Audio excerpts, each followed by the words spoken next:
Hello students, I am Prashant Gautam, your mathematics teacher. In last videos, we discussed about rational numbers. Today we will discuss your second chapter, linear equation in one variables of book mathematics. Our topic, how to find the solution of equation. आज हम बात करेंगे कि equation को किस तरह से solve किया जाए, उसका आंसर कैसे निकाला जाए। तो सबसे पहले इक्वेशन के बारे में थोड़ा सा जान लेते हैं। हमारे सामने एक इक्वेशन दे रखी है 2x - 3 = 7। सबसे पहले हमें जानना है 2x - 3, इसको क्या बोलते हैं? The variables. ये वेरिएबल्स हैं। इसके बाद इक्वलिटी, इक्वल लगा हुआ है, एंड देन 7, ये टोटल जो है वो इक्वेशन कही जाती है, समीकरण जिसको हिंदी में बोलते हैं। इसको कैसे सॉल्व किया जाएगा वो आज हम इस वीडियो में डिस्कस करेंगे। वीडियो के लास्ट में मैं आपसे क्वेश्चन पुट अप करूंगा, उसके जवाब आप हमें कमेंट बॉक्स में देंगे। अदर आप हमें व्हाट्सएप पर भी मैसेज कर सकते हैं, जो हमें हमारे ग्रुप से जुड़े हुए हैं वो हमें पर्सनल मैसेज कर सकते हैं। ओके, आगे देखेंगे। यस, तो जो वेरिएबल्स होते हैं उनका हमें वैल्यू निकालना होता है, उनका मान निकालना होता है। अब ये किसी भी साइड दे रखा हो सकता है, LHS या RHS। अब यहाँ पर हम देख सकते हैं LHS में क्या दे रखा है? 2x - 3। ये जो LHS है, इक्वल के इधर वाला पार्ट LHS कहा जाता है और इक्वल के इधर वाला पार्ट ये RHS कहा जाता है। Means left hand side and right hand side, ये सब आप पिछली कक्षा में पढ़ चुके हैं। अब वीडियो का जो लास्ट है वो आप जरूर देखें, क्योंकि उसमें सारे क्वेश्चंस होते हैं, आपको वो उनका आंसर देना होता है। बात करते हैं LHS और RHS की। ये आपने देखा 2x - 3 = LHS and 7 = RHS। Equation जो होता है वो दोनों तरफ बैलेंस होता है, इसीलिए इसके बीच में इक्वल लगाते हैं। मीन्स जितना भी LHS है उसी के बराबर RHS होगा। अब यहाँ पर वेरिएबल्स की क्या वैल्यू रहेगी वो आंसर में देखते हैं। वेरिएबल्स क्या होता है? वेरिएबल्स आप पढ़ चुके हैं, जिनको हम चर भी बोलते हैं हिंदी में।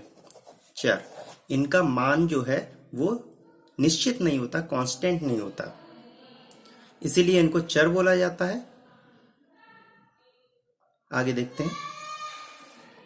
जिस तरह से हमने स्केल के द्वारा दिखाया गया, 2x - 3 इस तरफ लिखा हुआ है और 7 इस तरफ लिखा हुआ है। बीच में क्या लगा हुआ है? इक्वल। जैसे स्केल पर कोई दो चीजें तौली जाती हैं तो बीच में इक्वल होना चाहिए, बिल्कुल, तभी वो बराबर हो सकती हैं। अब बात करते हैं how to find the solution of an equation.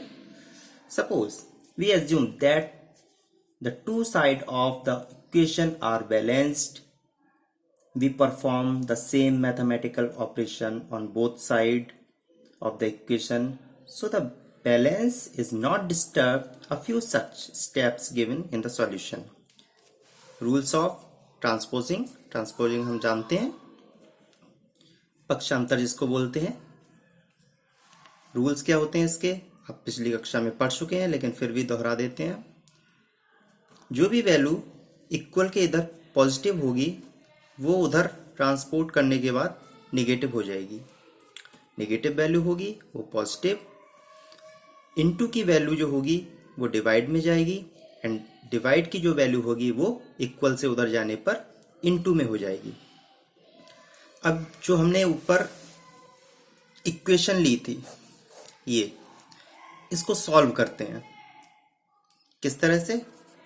Rules हमने जाने, प्लस की जो भी वैल्यू होगी वो माइनस में, माइनस की प्लस में, इनटू की डिवाइड में, और डिवाइड की इनटू में।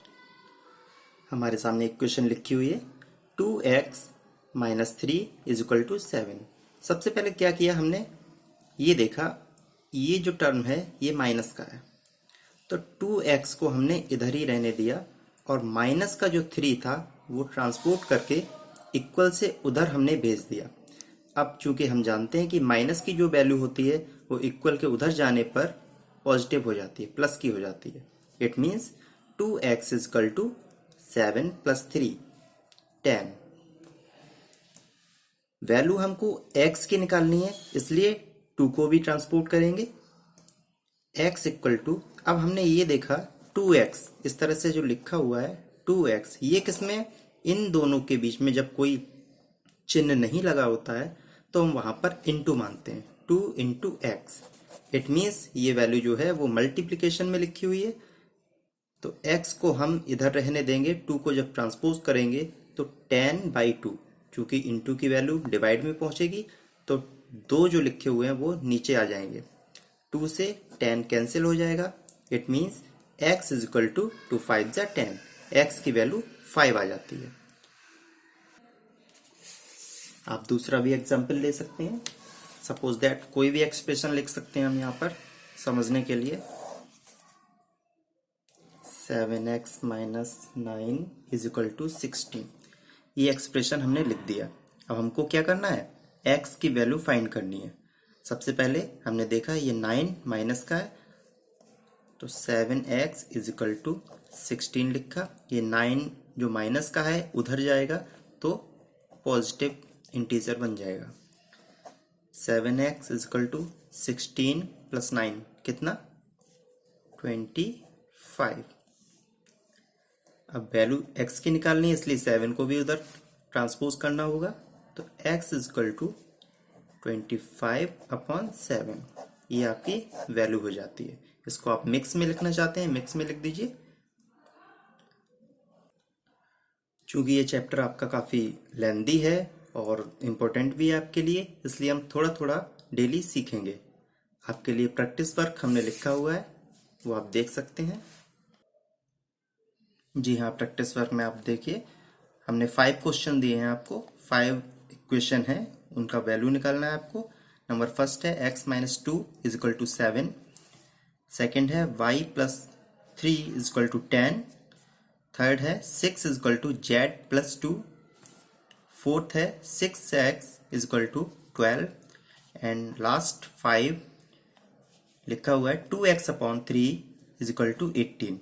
इन सभी में आपको जो वेरिएबल्स हैं उनकी वैल्यू हमें लिखकर भेजनी है या हमें कमेंट बॉक्स में बतानी है आपको। Okay, have a nice day, have a good day.